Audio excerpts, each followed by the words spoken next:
Hey everyone, and welcome back. Today we're going to be doing a deep dive into Ikigai. Ooh, It's a Japanese philosophy that revolves around living a longer and happier life. sounds right up my alley. Yeah, right? So we've got this really cool book on the topic and some insightful articles too. Nice. And we're going to kind of unpack all the big ideas, Okay. but more importantly, try to figure out how you can actually use Ikigai in your own life. Yeah, how to make it actionable. Right. Exactly. That's the whole point. Yeah, love that. And, I've always been a little bit, Skeptical. yeah, wary of self-help stuff. Yeah, But the idea of Ikigai, it just really grabbed me yeah, because it's not about finding this huge singular purpose. right. It's more about finding those little moments of joy and flow Yeah, in your everyday activities. exactly. It's like, when you're just so absorbed in something you enjoy and time just flies by. Yes, exactly like when I'm reading a good book Right. or working on a project that I'm really passionate about. Yeah. So how does this Ikigai thing actually work? So Ikigai is often described as like a reason to get up in the morning. Okay. It's about finding meaning in it, even the small things that you do. Yeah. And it's, kind of like Viktor Frankl's logotherapy, Mm-hmm. which emphasizes finding a purpose to fuel your life. Okay. And Yeah. actually, the book mentions that even though logotherapy may not be as trendy as it used to be, Right. the human need to find meaning is incredibly strong still. Yeah, that makes total sense because I think we've all felt that lack of motivation sometimes, Yeah. that sense of just going through the motions. Absolutely. And maybe finding our own personal Ikigai could help us break free from that. Oh, for sure. And, if you need proof that Ikigai can make a difference, Okay. just look at the blue zone. The blue zones, yeah. These are regions around the world where people live exceptionally long lives. Wow. And Ikigai is a big part of that, Really? along with diet, exercise, and strong social connections. I've always been so fascinated by blue zones.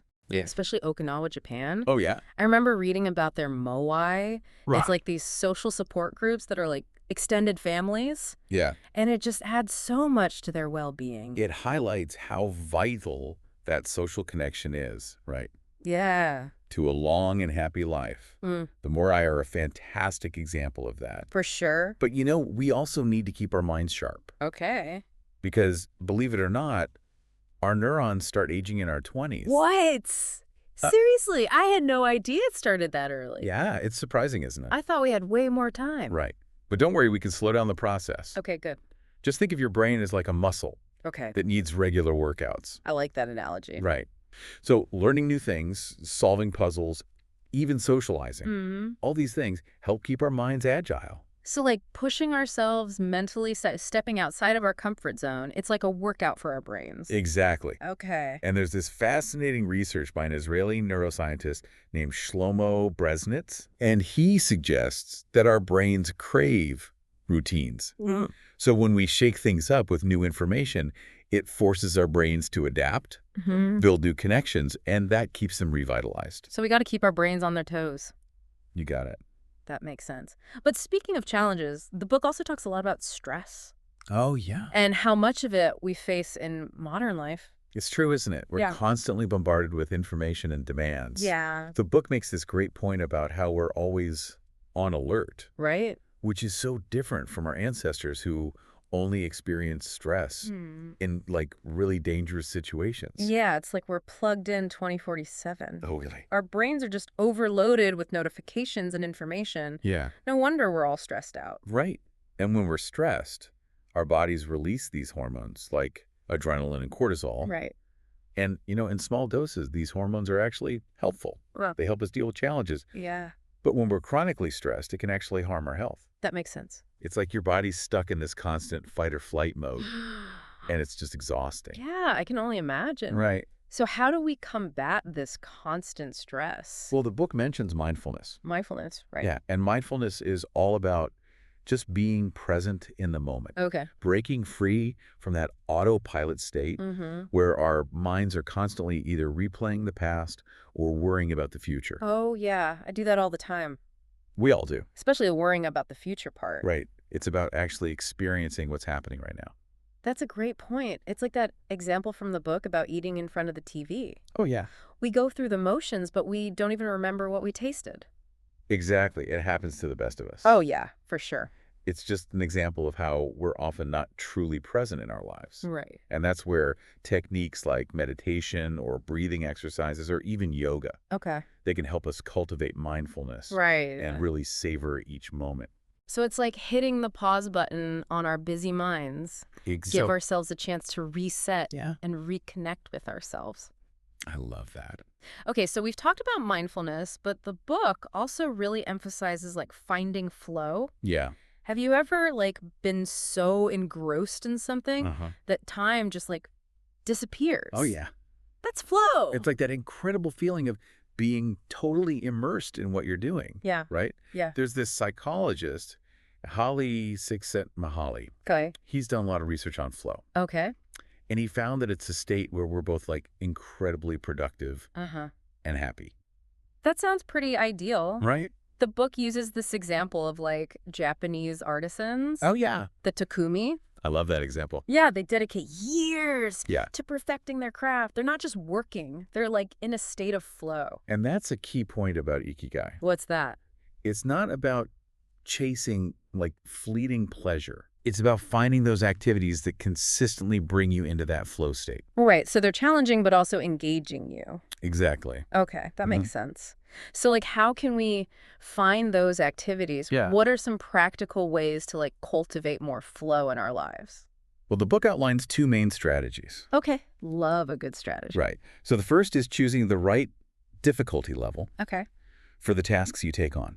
So if something is too easy, We get bored, if it's too hard, you get frustrated and give up. right, it's got to be like that sweet spot. Exactly. It's like the Goldilocks zone of challenge. Yes.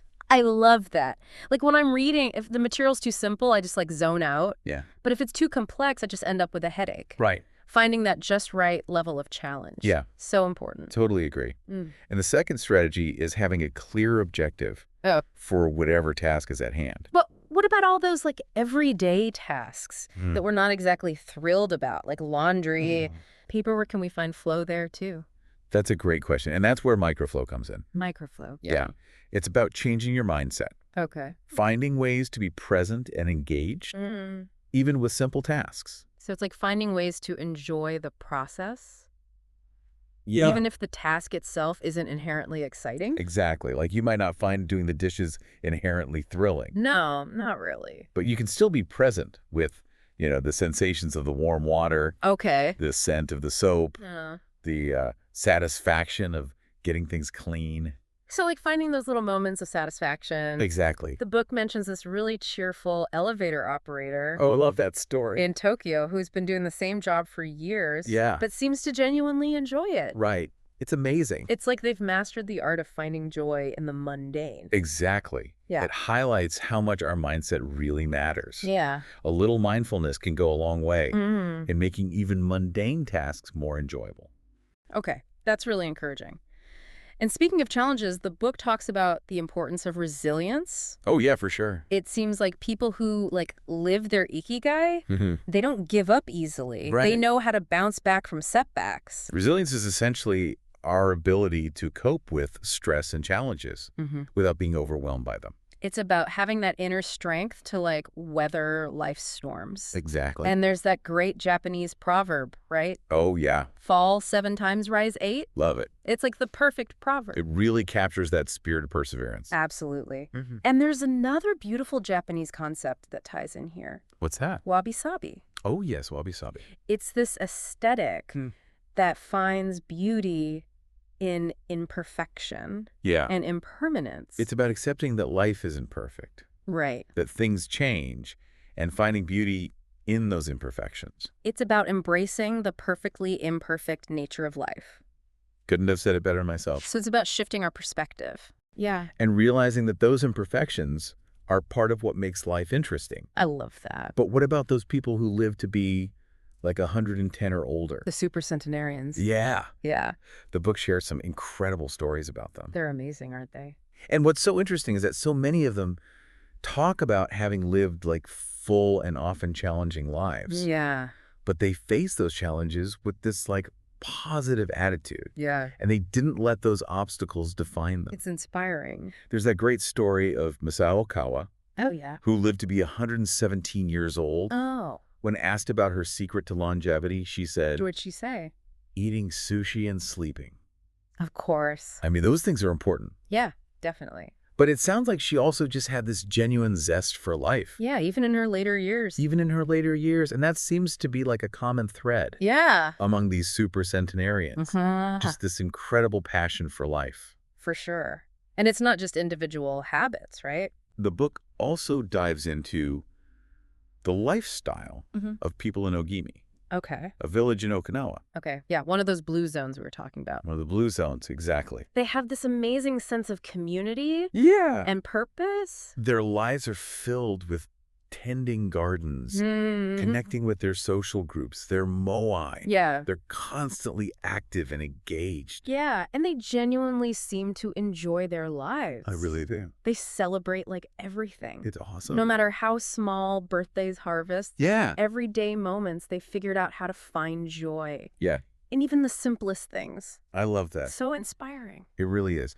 And it emphasizes that Ikigai isn't about achieving some big, elusive goal. Yeah. It's about finding purpose and joy in the everyday. Right. And the connections we make, the things we create, the simple act of living. So what does all of this mean for us? What Yeah. are like the key takeaways we can apply to our own lives? I think the book offers some really powerful insights. It encourages us to stay active, find joy in everyday tasks, cultivate resilience, Okay. and embrace the beauty of imperfection. And most importantly, perhaps remember that life isn't a problem to be solved. I love that. It's about finding those things that make you want to get up in the morning. Yeah. Things that bring you flow and connect you with others. Beautifully put. Yeah, it is so inspiring to see how these communities just like embrace life, you know? Yeah. So as we wrap up our deep dive into Ikigai, I'm curious, what stands out to you as like the most important takeaway? You know, for me, it's just the reminder that Ikigai isn't about achieving some like big elusive goal or anything. Right. It's more about, finding that purpose and joy in just the everyday moments, Yeah. in like the connections we make, the things that we create, just like the simple act of living.